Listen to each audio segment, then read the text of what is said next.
Hola a todos. Este es un pequeño tutorial sobre el uso de Leimos para obtener análisis factorial confirmatorio. Quisiera antes repasar algunos puntos del análisis factorial confirmatorio. Sé que probablemente ya tienen una idea bastante concreta sobre este procedimiento, pero hay algunos detallitos más que a mí me gustaría recalcar. Inicialmente, tenemos que decir que este procedimiento es para evaluar las dimensiones de un instrumento. Cuando hablamos de dimensiones, como habíamos visto ya en el análisis factorial exploratorio, estamos hablando de determinar las variables latentes que subyacen a un conjunto de reactivos. Estos pueden ser solo una variable latente, un factor, cuando todos los reactivos son consistentes entre sí, o pueden tenerse más de una variable latente que agrupa los reactivos de distinta manera.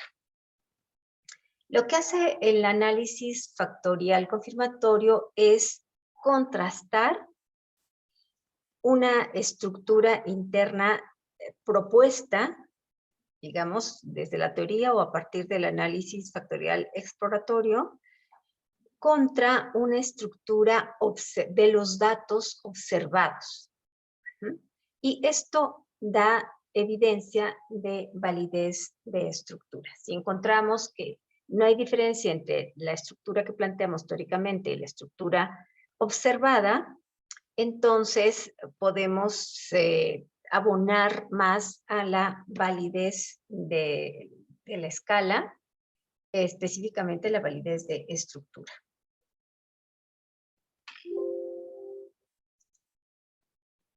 ¿Cuál es la diferencia entre análisis factorial exploratorio y confirmatorio? Mientras que el confirmatorio parte de una hipótesis sobre la dimensionalidad del instrumento, el análisis factorial no exploratorio no necesariamente. Puede ser, pero comúnmente se explora cuál podría ser la dimensionalidad del instrumento sin tener un modelo previo. El análisis factorial exploratorio examina la dimensionalidad, pero el confirmatorio, además de la dimensionalidad, nos permite analizar también la confiabilidad y posiblemente validez convergente y discriminante. ¿Cuándo se utiliza cada uno de ellos? El exploratorio, definitivamente en la primera fase, y el confirmatorio puede ser desde la primera fase, pero mucho más usado en las fases posteriores. Entonces, el análisis factorial confirmatorio prueba si el modelo es consistente con los datos.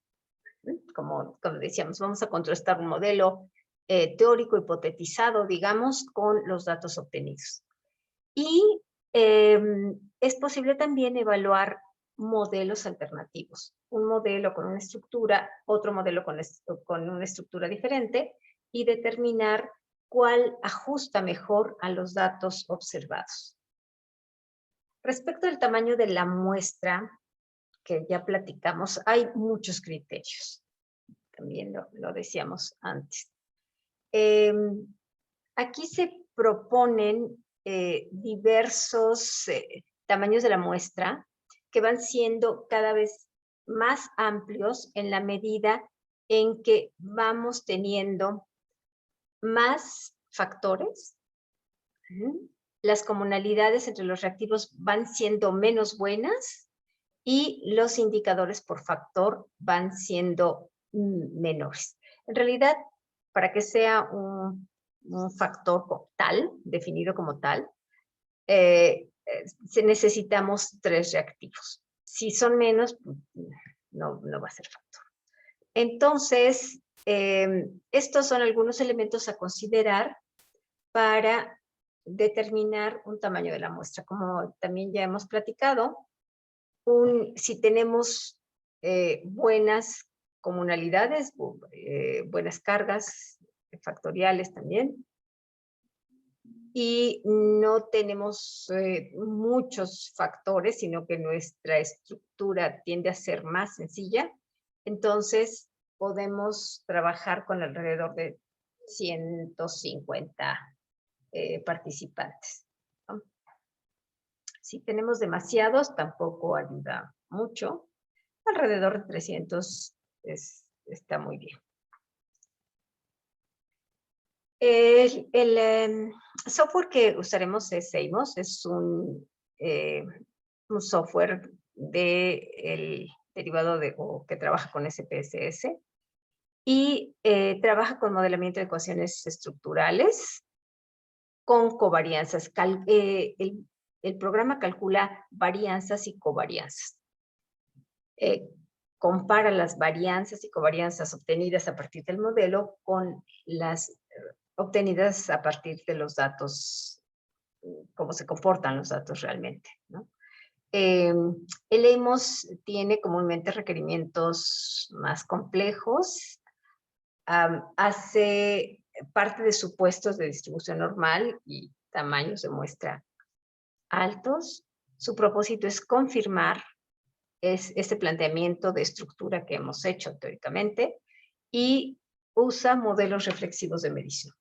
Los modelos reflexivos de medición son aquellos en los que las variables, la variable latente o las variables latentes se propone que causan las variables observadas, es decir, los reactivos. Y entonces las flechas de relación de carga parten del constructo hacia todos los reactivos de la escala. Y en el caso de los modelos formativos, las variables observadas se supone que causan la variable latente y entonces los reactivos del instrumento apuntan al constructo. Vamos a usar, como decíamos, modelos reflexivos en el análisis factorial confirmatorio de modelos. Visto muy globalmente, tenemos 4 pasos generales del procedimiento del confirmatorio. Primero tenemos que especificar el modelo de medición, señalar el modelo teórico que vamos a probar, después se ejecutan los cálculos, en el paso 3 se interpretan y reportan los resultados, y es posible que se modifique el modelo y que se vuelvan a correr análisis, si fuera el caso, que comúnmente es el caso. ¿Cómo se especifica el modelo de medición? Los reactivos, las variables observadas, van a ser representadas gráficamente. Como les decía, ahí nos trabaja con una interfaz gráfica, y entonces vamos a dibujar el modelo. Y en el modelo los reactivos se representan con cuadrados o rectángulos, ¿no? Las variables latentes, los factores, con círculos. Estas no son observados, ¿no? Se van a calcular a partir de lo observado, que son los reactivos. Estos factores se relacionan con los reactivos. Como ya dijimos, recuerdan, aquí tenemos, trabajamos con modelos,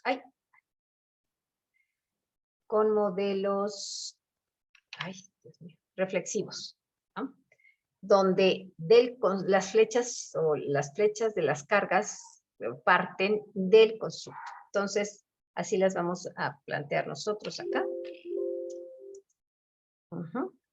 Y vamos a relacionar los factores con flechas bidireccionales. Y como vimos también cuando hablamos del análisis factorial exploratorio, no toda la variabilidad del reactivo es explicado por el factor, sino que hay una varianza propia, parte de la cual es la varianza de error.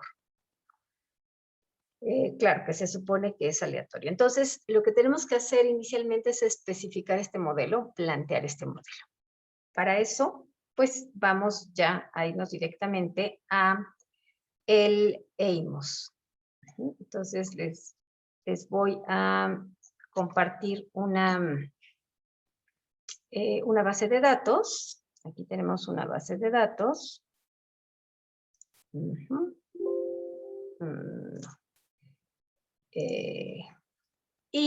Se trata de una escala de sentido del humor. Tenemos 6 reactivos de un factor que se llama reacción de humor y otro que es de producción de humor. Lo que hacemos inicialmente es correr un análisis factorial exploratorio, del cual vamos a obtener el modelo que vamos a someter a prueba en el confirmatorio. Y entonces vamos a hacerlo como siempre. Pasamos nuestros reactivos a la ventana de variables. Vamos a pedirles, como siempre, KMO y prueba de especificidad de Bartlett. Vamos a usar máxima verosimilitud y rotación Promax. ¿Ok? Nuestras opciones, como siempre, ordenar por tamaño y suprimir coeficientes menores a 0.40 para que no los muestre y podamos ver claramente cuál es la estructura que se formó. Muy bien, lo corremos y entonces tenemos aquí un KMO bastante bueno y la prueba, como comúnmente pasa, significativa, lo cual está muy bien. Las comunalidades, muy buenas comunalidades tenemos aquí, mayores de 0.50, creo que esta es la menor. Bueno, y la varianza total explicada con 2 factores, que es lo que nosotros habíamos propuesto, producción de humor y reacción de humor, explican el 62% de la varianza, que está muy bien también. Esta es nuestra matriz inicial, pero vamos a la matriz de patrón, que es la que vamos a interpretar. Entonces tenemos aquí nuestros reactivos de producción de humor con buenas cargas, muy buenas cargas, también la de reacción de humor. Ok, entonces a partir de esta estructura vamos a ir a Leymos. Lo encontramos aquí en analizar y este es nuestro programa, nuestro software. ¿Ok? Entonces, como decíamos previamente, es una interfaz gráfica. Aquí vamos a dibujar el modelo que vamos a probar. Tenemos aquí todas las herramientas que son de acceso rápido. Claro, todas estas también las podemos encontrar en estos menús de arriba, pero es muy práctico tenerlas aquí arriba. Aquí a la izquierda. Bueno, entonces empezamos graficando o dibujando con estas herramientas. Esta es para dibujar las variables observadas, para las variables latentes, y aquí esta es una combinación de ambos. Esta es la herramienta que vamos a usar, y ahorita les voy a ir explicando las demás. Entonces, cuando nosotros activamos, nos vamos a la hoja, esta es la hoja de nuestro EMOS, y aquí vamos a darle un clic, y por cada clic adicional va a dibujar un reactivo. Entonces aquí tenemos nuestro reactivo 1, como tenemos 6 reactivos de cada factor, vamos a dibujar 6, 3, 4, 5 y 6. Vamos con el otro. Dibujamos la variable latente, el factor, y 1, 2, 3, 4, 5, 6. 6 reactivos. Bueno, esta es mi manera de hacerlo. Pueden ustedes modificar el orden hasta cierto punto, claro. Y cuando nosotros volvemos a dar clic en la herramienta, esta se desactiva y ya podemos usar otra herramienta.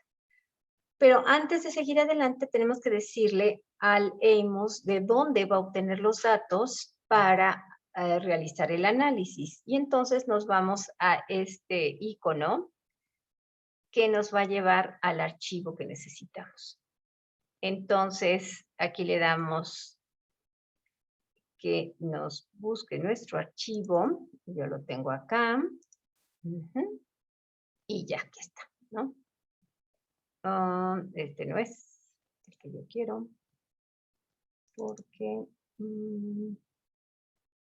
tampoco está acá. A ver. Este no está acá. Entonces debe estar acá. Aquí está. Sentido del humor. Este es lo que necesitamos aquí. Y tenemos una N de 551. Muy buena. Y le damos OK. OK. Bueno, entonces ahora vamos a tratar de poner más agradable. Bueno, cada quien le puede resultar más agradable de una forma o de otra. Yo prefiero poner los reactivos verticales y colocarlos a la izquierda. Entonces, para eso, uso esta herramienta de rotar o girar. Ajá. Entonces, aquí tengo mis dos factores. Perfecto. Ahora, lo que necesito hacer es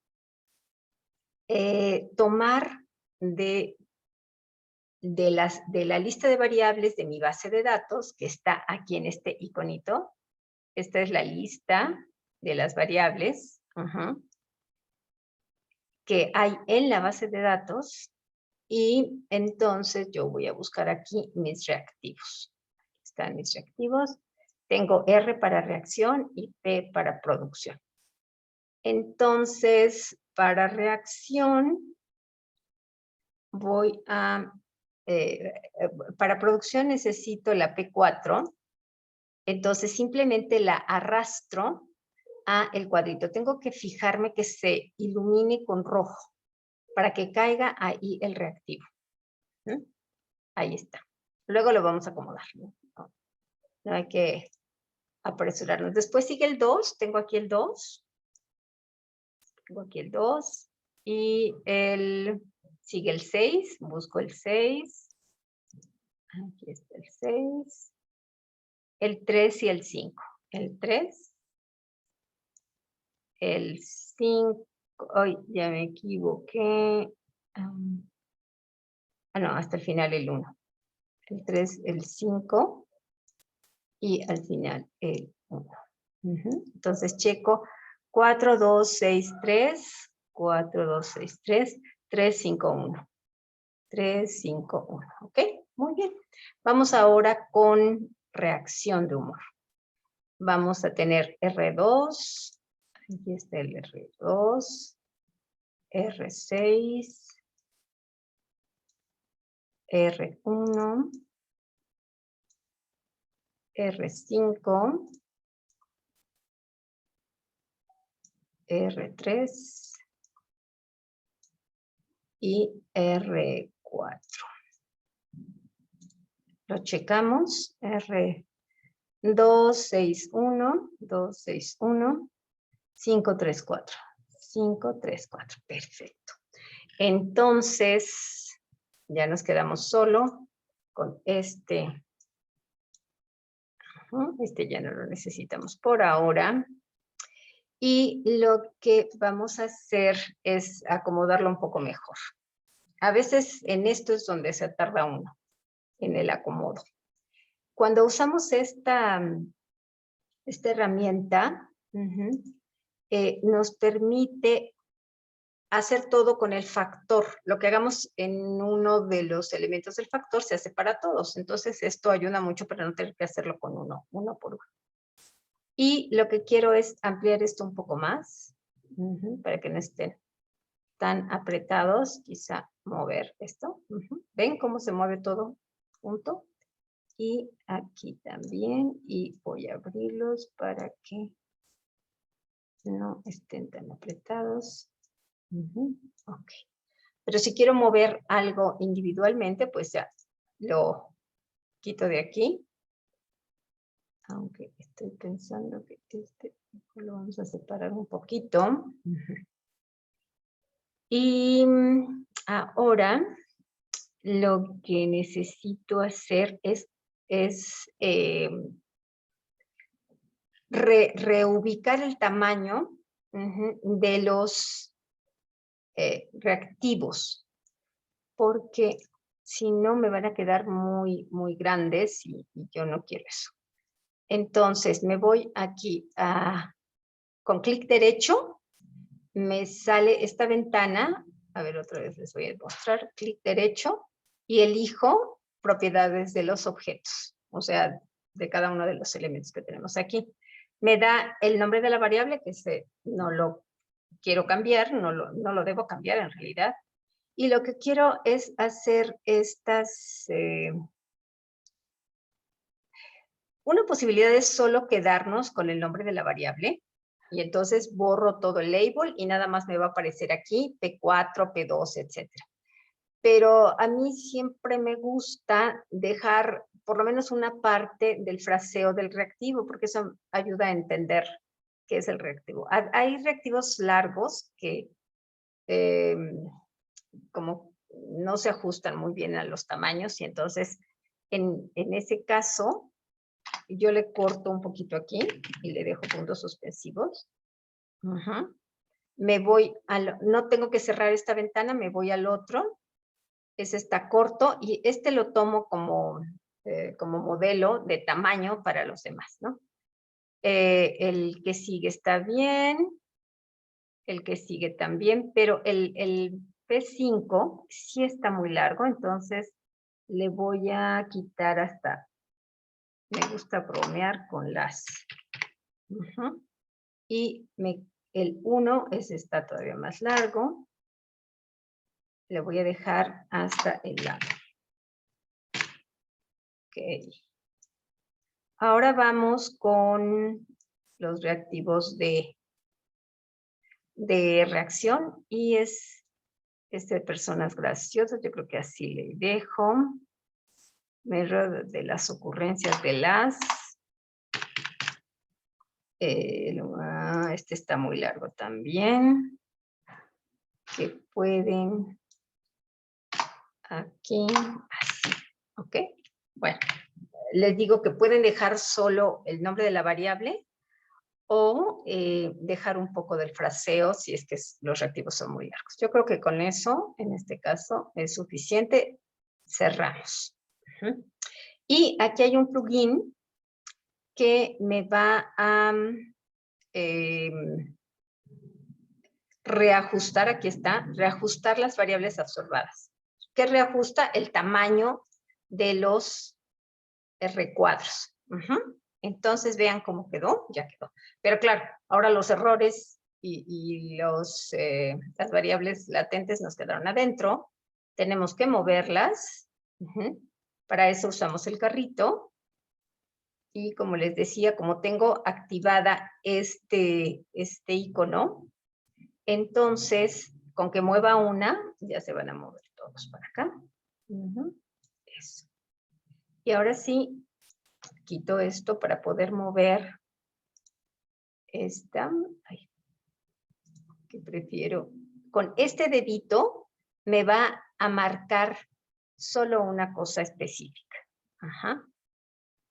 Cuando yo uso esta manita extendida, todo me lo va a marcar para que yo pueda hacer una sola cosa con todo. Y aquí todos me los desmarca cuando tengo la manita cerradita. Bueno, entonces tenemos este dedo ahí que me va a permitir señalar este factor porque luego, bueno, no es necesario siempre marcarlo, pero a veces sí. Ya, lo desmarco. Y entonces ahora lo que nos falta es nombrar tanto los errores como los factores. Ahí me estoy trayendo el carrito. Y para eso también hay un plugin que dice nombrar variables no observadas. Si yo le pongo aquí, ya le va a poner nombre a todos los errores, nombre que es número en realidad, a todos los errores. aquí puedo hacer otra vez, usar mi carrito para ampliar el tamaño aquí. Aquí se cambia el tamaño de los objetos. Entonces, aquí, como tengo marcada la simetría, lo hago un poquito más grande para que me quede visualmente mejor. Finalmente el programa los corre igual, pero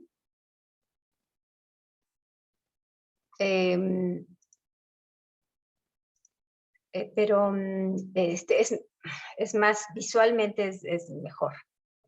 Entonces, como ven aquí, nos dejó F1 como factor 1. Yo le voy a cambiar de nombre, otra vez voy aquí a propiedades del objeto y le voy a poner producción.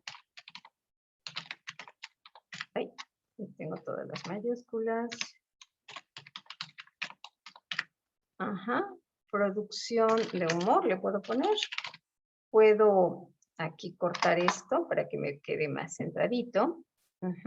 Y voy al factor 2. El nombre no se lo cambio, se lo puedo cambiar, pero no tiene mucho caso. F2 para F1 y F2, muy bien.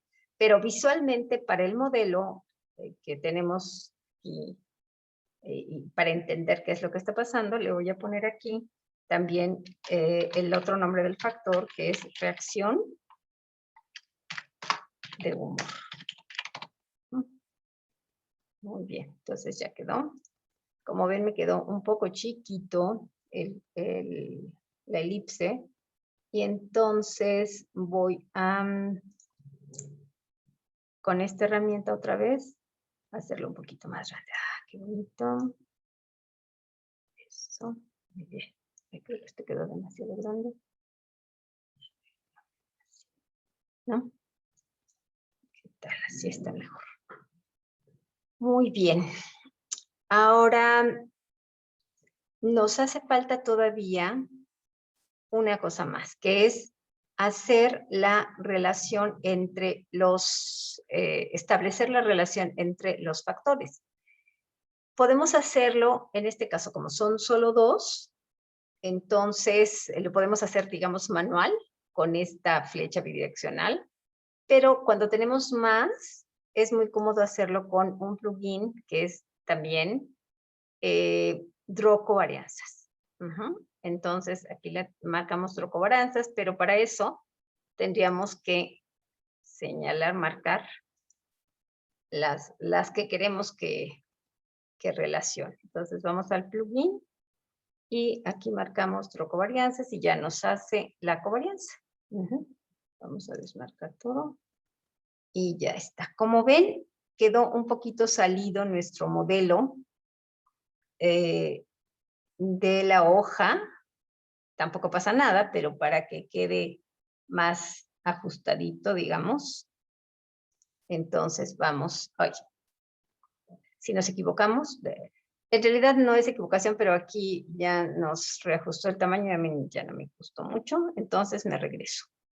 Y lo que puedo hacer mejor es otra vez usar mi carrito. Un poquito para acá. Bonito. Y este también, como ven. Bueno, ahora sí. ¿Podríamos correrlo ya? ¿Ya está todo? Ya está todo, excepto una cosa. Pero vamos a que vean cómo, qué haríamos para correrlo. Y seguramente no va a correr por algo que va a pasar. Pero es importante que lo vean antes de que se los platique. Entonces, para correrlo, vamos a ir aquí a análisis de propiedades, que es como abaco. Y nos vamos a ir al output. En este output vamos a pedir lo que queremos que nos calcule. Aquí están los estimados, son los índices que va a calcular, ¿no? Los estimados estandarizados, que son los pesos factoriales. Aquí estos son los brutos y estos son los estandarizados. Las covarianzas de los estimados son, bueno, precisamente las covarianzas, y estas son las covarianzas al cuadrado. Estas son correlaciones de los estimados. Estas, acuérdense, las covarianzas son con puntajes brutos, estos son con puntajes estandarizados, y estos son al cuadrado de estos. Y los momentos residuales, que es el error. Le marcamos aquí índices de modificación, que ahora vamos a ver esto, y eso es todo por ahora. Con que le cerremos, ella ya sabe que tiene que calcular. Y, ¿se acuerdan? Este es para los archivos, este es para indicarle lo que queremos, y este es para pedirle que lo calcule. Veamos qué pasa si le pedimos que lo calcule. Ya tendríamos todo, pero ¿qué creen? Nos sale esta leyenda. Todo este rollo dice, la ruta de acceso no tiene un formato válido. ¿Y por qué no tiene un formato válido? Simple y sencillamente porque no lo hemos guardado. Entonces, mientras no lo guardemos, no lo va a poder correr. Entonces, vamos a guardarlo, pero no aquí vamos a ver. Vamos a poner el nombre de la escala, como siempre. Sentido del humor, en este caso. Sentido del humor. Y le podemos poner la fecha. Primero, bueno, esa es también práctica mía, digamos. Yo le pongo 2 factores. 2 factores. Y acá son 12 reactivos. 12 reactivos. Y la fecha de hoy. 3 del año 21, mayo 3. ¿Ok? Y nos lo va a guardar. Ahora sí, vamos a ver qué pasa cuando lo corremos. Se enciende aquí este recuadrito, quiere decir que está trabajando, y cuando ya se apaga, quiere decir que ya lo corrió.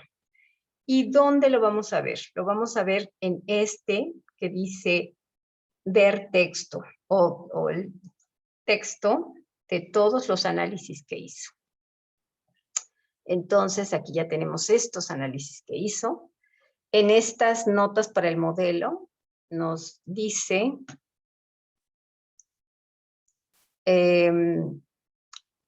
cómo hizo el cómputo de los grados de libertad. Bueno, es que esto lo tendríamos que ver más detenidamente, cómo se hace el cálculo de los grados de libertad. Quizá lo veremos más adelante. Y aquí nos dice, te he probado el modelo que me mostraste, que me modelaste con los datos, y he obtenido una chi cuadrada de 245.215 con grados de libertad 53 y un nivel de probabilidad de 0.00. Y entonces uno se pone muy triste porque lo que queremos aquí es que no sea significativo, que sea un nivel de probabilidad alto, porque eso implicaría que el modelo teórico y el modelo de los datos y los datos son iguales, ¿no? No hay diferencia. Pero resulta que aquí en este primer dato no hay significancia. Digo, es muy significativo, no hay igualdad entre lo teórico y los datos. Entonces, hay que considerar aquí que esta chi cuadrada está afectada por también el tamaño de la muestra. Entonces, muchos autores han indicado que podemos tener un modelo ajustado sin que este requerimiento se cumpla. Ahora vamos a ver otros ajustes del modelo que tenemos que considerar. Entonces, aquí vemos notas para el modelo, aquí vemos los estimados, que son los índices que se han calculado. Inicialmente, bueno, nos dice que usó máxima verosimilitud, que los pesos de regresión del factor para cada uno de los reactivos, aquí nos los está mostrando. Les voy a pedir que se fijen en este 1, del F1, del factor 1 al reactivo 1, de P hay un 1. Ajá. No se calculan los estimados que sí hace para el resto de los reactivos. Igual pasa con el otro factor, el factor 2. En el reactivo 4 estableció un 1. Ahora lo vamos a ver en el dibujo. Y entonces, estos son los pesos de regresión brutos, digamos, y estos son los pesos de regresión estandarizados. Estos. Entonces, estas, digamos, son las cargas factoriales, que también parecen muy buenas aquí. Aquí nos señala el nivel de probabilidad, que como ven, todos es altamente significativo. Y sí, son muy altas estas cargas, es seguro que iban a ser significativos. Después vienen las covarianzas. Aquí solo tenemos una covarianza entre F1 y F2, que es la línea bidireccional. Y también estas covarianzas son con datos brutos y las correlaciones con datos estandarizados. Y nos dice que hay una correlación entre ellos de 0.79. Después vienen las varianzas. Ajá. Las varianzas explicadas del factor en cada uno de los reactivos y qué tanta varianza tienen los errores también. Y aquí resulta que todas son significativas y cuando elevamos las correlaciones al cuadrado, son varianzas, después correlaciones y correlaciones al cuadrado, que es la varianza explicada, ¿se acuerdan? Entonces vemos también muy buenas varianzas explicadas. Y tenemos aquí los residuales, covarianzas de residuales que en realidad son los errores. Los residuales, acuérdense, son siempre errores.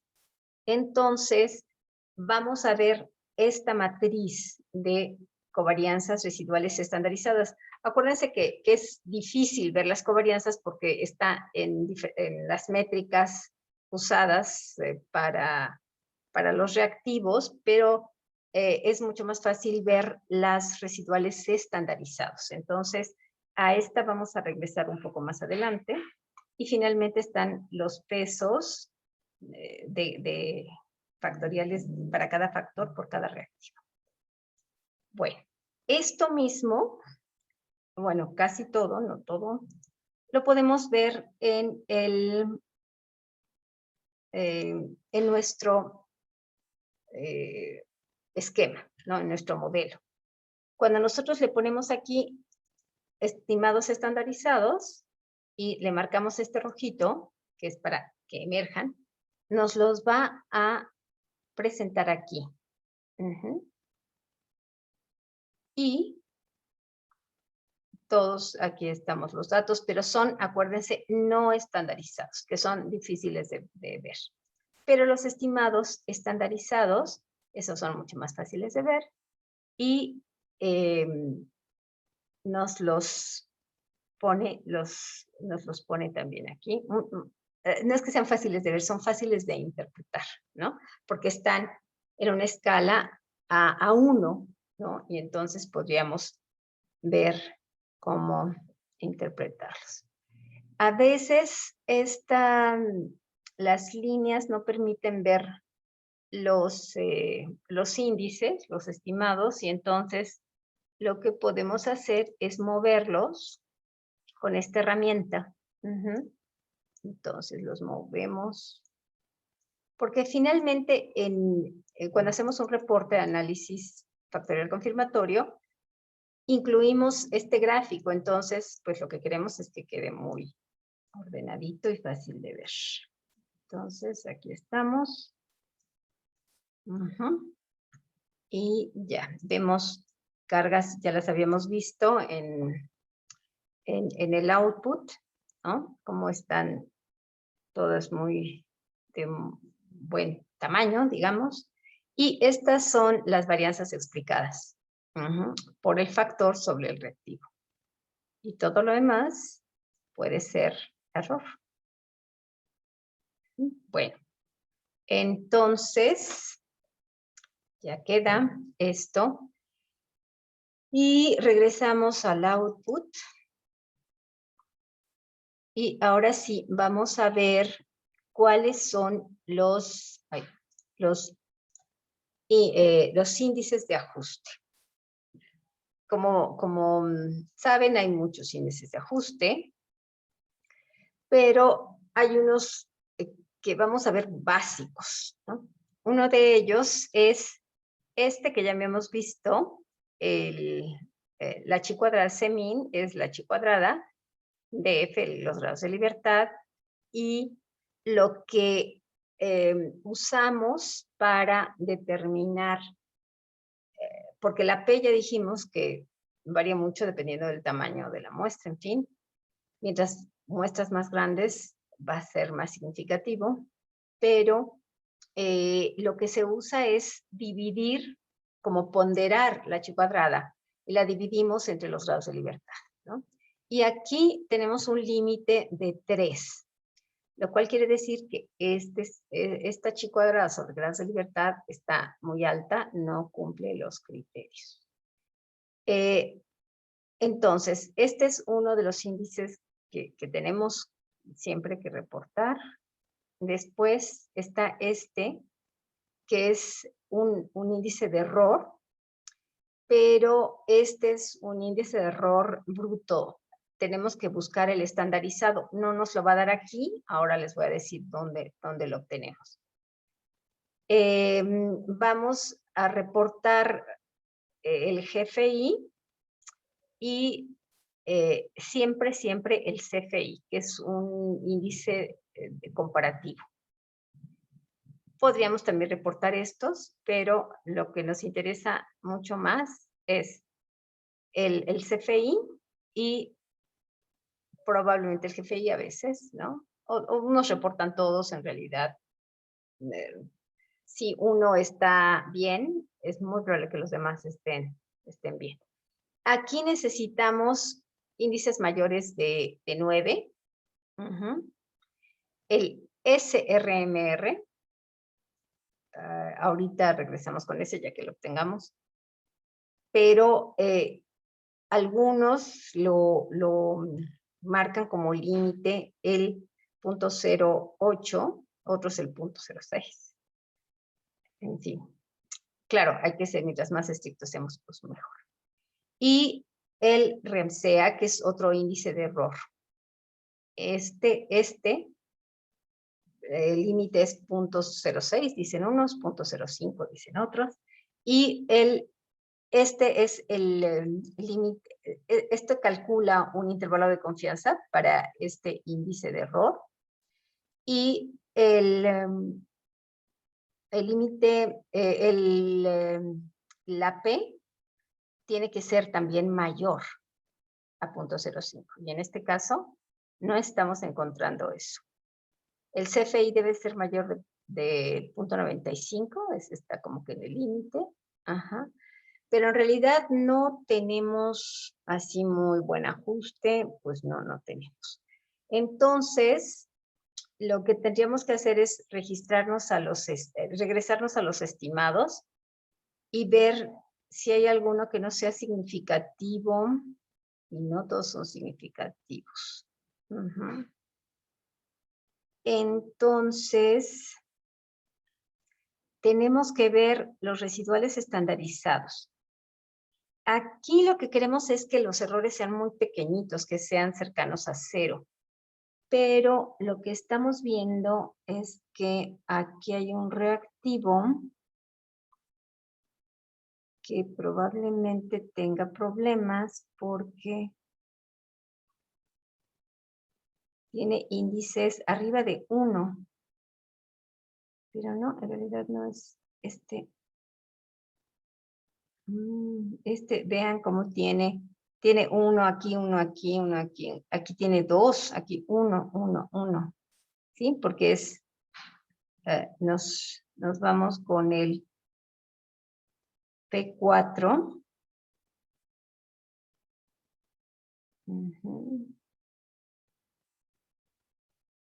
Y aquí tiene 1, 4.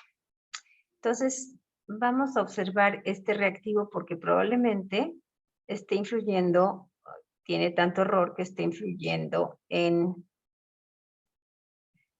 los índices de ajuste. Entonces, esta es una posibilidad, ver las covarianzas de los residuales, y otra es ver los índices de modificación. Los índices de modificación nos dicen, si tú estableces covarianzas entre estos elementos, que son factores y errores, o errores y errores, entonces en esto vas a bajar la chi cuadrada y por tanto vas a mejorar el ajuste del modelo. Entonces, nosotros tenemos que fijarnos aquí cuáles relaciones entre errores, que no entre factores, esto nunca lo podemos hacer, de un factor a un error no podemos hacerlo, solo entre errores del mismo factor, ni siquiera de un factor a otro. Entonces, vemos que, por ejemplo, si nosotros asociamos el 1 con el 4, vamos a disminuir chi cuadrada en 27, y 3,6 en 36, y 4,5 en 27. Y así podemos ir asociando. Prácticamente lo que hacemos, lo que se hace, bueno, lo que yo hago, es primero analizar mi gráfico, mi modelo, y ver que del factor 1 empieza en el error 1. Si se fijan, no empieza error 1, 2, 3, 4, 5, no, sino empieza en el último reactivo, al primero. Entonces, mi error, tengo en el factor 1, error 1 al error 6.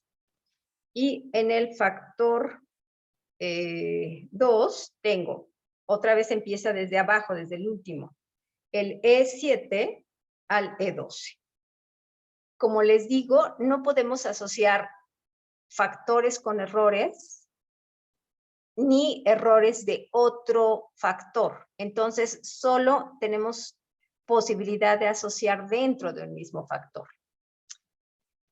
Vamos entonces otra vez a ver nuestros índices de modificación para ver en qué medida podemos mejorar el ajuste de este modelo.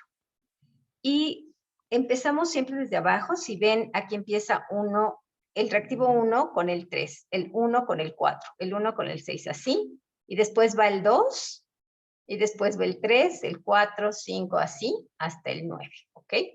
Entonces, vamos apuntando a asociar del 1 al 3, del 1 al 4. Eso sí se puede asociar porque acuérdense que tenemos posibilidades de asociar del 1 al 6, que son los del factor 1. Del 1 al 4 y del 1 al 6. El 1 al 8 ya no, porque el 8 es del otro factor. El 1 al F2 no, porque es otro factor. Entonces, el E2 con 3 podemos asociar, y el 3 con 4 y el 3 con 6. El 4 con 5, el 4 con 5, el 4 con el 11 no lo podemos asociar, 4 con F1, 4 con F2 no. 5 con 11 no lo podemos asociar porque ya es otro factor. 6 con 8 tampoco. 6 con 12 tampoco. 7 con 8 Sí, 7,8, sí, porque son del mismo factor y los demás ya son cofactores, no. Entonces, idealmente tendríamos que empezar con los que aportan más, por ejemplo, este 27 y después volverlo a correr y ver cómo cambia. Hay otra manera más fácil de hacer, más rápida, diría yo, ¿no? Estamos aquí en nuestro modelo. Para trabajar, como ven, se desactivan muchas funciones si están mostradas las cargas o los estimados. Entonces, lo que tenemos que hacer es quitarlos, bajarlos aquí, ¿no? Ahora sí, vamos a usar nuestra herramienta de covarianza, de asociación entre los reactivos, y vamos a poner todos los que apuntamos. Entonces, tenemos el 1 con el 3, el 1 con el 4 y el 1 con el 6. El 1 con el 6, ¿ok? Y luego el 2 con el 3.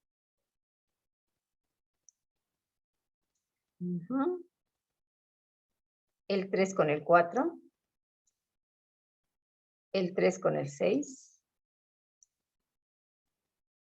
El 4 con el 5. Uy, cuántos errores hay aquí. Y el 7 con el 8. Como ven, de acuérdense que tienen que iluminar de la orillita a la orillita, la iluminan para que no se les peguen tanto, y hasta que no está iluminado del otro lado, no la sueltan. Entonces, ¿qué vemos aquí? Tenemos un factor más o menos conformado bien, solo hay una asociación de error. Las asociaciones de errores no es algo deseable, ¿no? Mientras menos errores asociados tengamos, mejor, porque eso quiere decir que hay más varianza explicada por el factor que por el error, y que esos reactivos comparten otra cosa que no es el factor. Por tanto, les digo, no es muy buena idea tener muchos factores asociados, reactivos asociados como vemos aquí.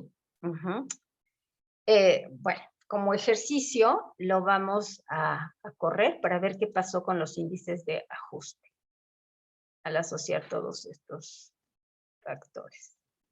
Vean cómo bajó ya al límite correcto. Nuestro CFI subió muy bien, el GFI también, el RMR bajó, ahorita lo vamos a ver estandarizado, y nuestro REMSEA, que si tomamos el límite de 0.06, pasa perfecto, y la P-Close, la probabilidad, está súper, que no sea significativa. Pero vamos a ver aquí los estimados y vamos a ver aquí cómo las asociaciones entre errores resultan no significativas, muchas de ellas. Entonces, aunque los índices de modificación nos lo aconseje, nosotros vamos solo a dejar los índices muy significativos.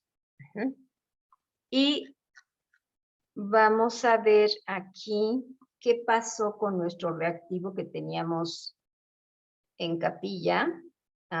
Sigue teniendo altos aquí, aquí tenemos un 2, vean. Y acá. Y otro que puede no ser muy bueno es quizá este R6.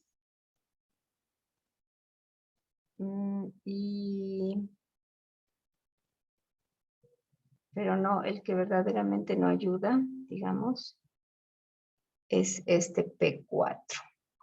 Bueno, entonces vamos a ver qué hacemos acá.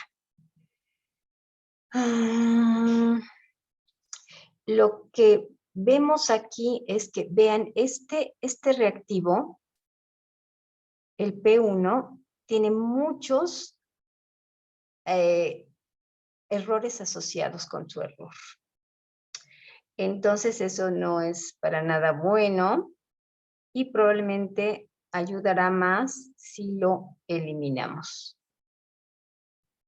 Entonces, es que vean, tiene 1, 2 y 3 errores asociados. No nos gusta nada eso. Y entonces vamos a eliminarlo. Vean este 1 que aparece aquí. Este 1, ¿ok? Es el que les decía cuando vemos los estimados, que está este peso, les voy a mostrar aquí, en los parámetros, está dado por default. Tenemos que tener un peso de regresión a 1 para que corran adecuadamente para que corran los análisis, si no, no corren. Vamos a ver qué pasa cuando eliminamos este reactivo. ¿Se acuerdan? Este reactivo de este factor también está fijado a 1. En cada factor debe haber un reactivo fijado a 1. Entonces, si eliminamos nosotros este reactivo, nos quitamos muchos errores asociados, lo cual es muy bueno. Y vamos entonces a correrlo, pero ojo, que tenemos aquí un problema que va a salir.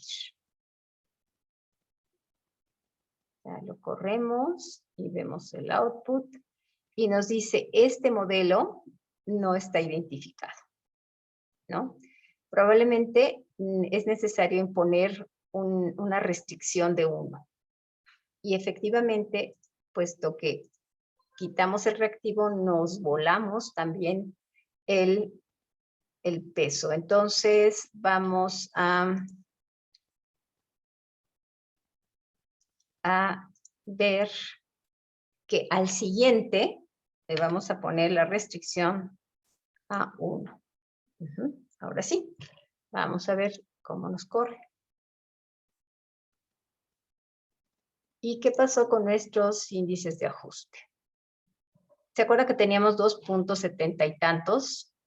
Y resulta que al quitar 1 subió un poquito la chi cuadrada sobre grados de libertad, pero los demás índices, muy bien, muy bien, muy bien. Y tampoco, también, ¿no? Está. Lo ideal sería que aquí fuera 0.05, pero les digo, algunos ponen 0.06.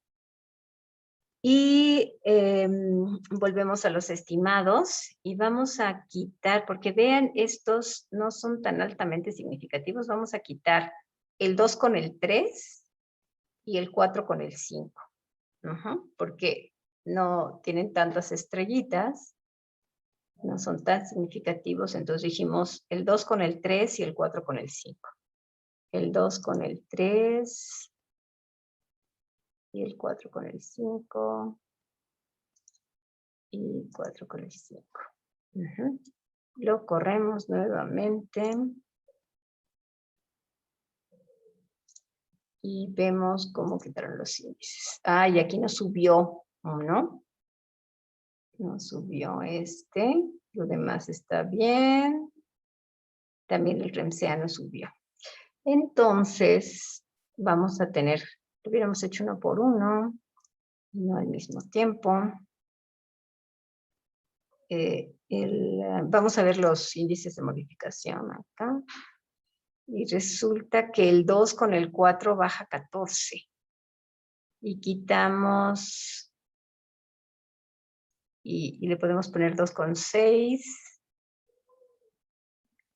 Y 2 con 4, porque los demás no.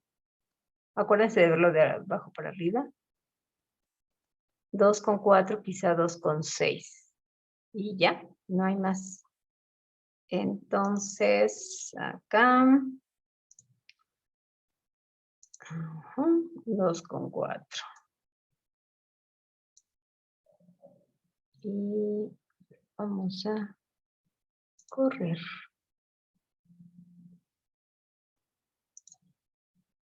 Y, uy, vean cómo bajó. Y queda muy bien y el REMSEA súper, súper. Podemos dejarlo ya así y vean que solo 7,8 7,8. Podemos probar a quitarlo. Podemos probar a quitar el 7 con el 8. Pero no creo. Bueno, lo podemos probar. Acuérdense, esto es probar, probar. Y así. Y acá.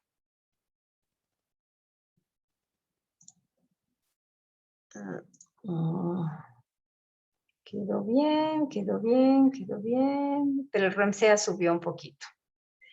Y no, es preferible, en este caso tomamos la decisión de dejar ese error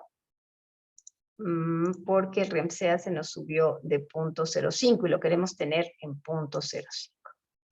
Entonces era 7,8, ¿verdad? Bueno, muy bien. Entonces vamos a guardar antes de que otra cosa pase. Ahora, les decía que vamos a aquí en los plugins está el RMR, ¿se acuerdan el otro índice de error? Además del REMSEA, pero estandarizado. Entonces lo tenemos que pedir aquí como plugin. Y entonces lo corremos y ya nos lo va a dar. 0.02, perfecto. Muy bien, quedó súper. Y les tengo también una sorpresita. Hay un plugin que hay que bajar, es también gratuito y demás. Hay un psicómetra norteamericano muy famoso. Bueno, que tiene muchos videos de análisis factorial confirmatorio y otros temas, y que ha hecho varios plugins, ¿no? Entre ellos está que es Model Fit Measures. Y de Model Fit Measures, vean lo que nos va a dar.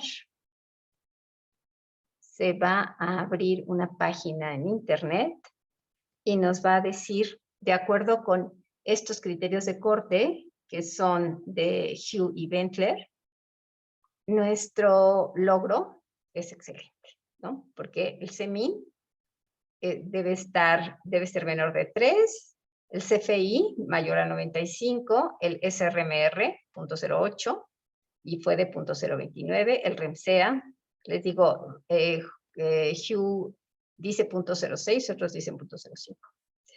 Y nuestra probabilidad del REMSEA debe ser mayor a 0.05 y salió muy buena. ¿Ok?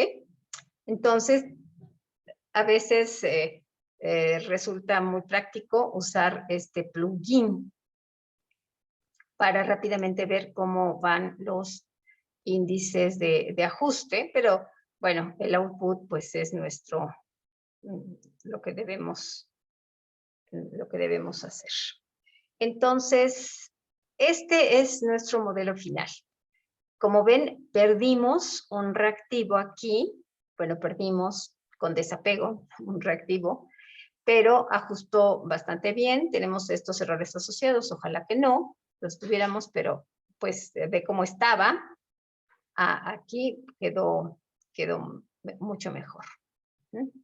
Entonces, ya este archivo lo voy a guardar como sentido del humor 2 factores y 11 reactivos. Y ya es mi modelo ajustado final. Ya en otra ocasión veremos cómo se hace el reporte de este análisis. Ok. Si tienen dudas, por favor, háganmelas saber. Hasta luego.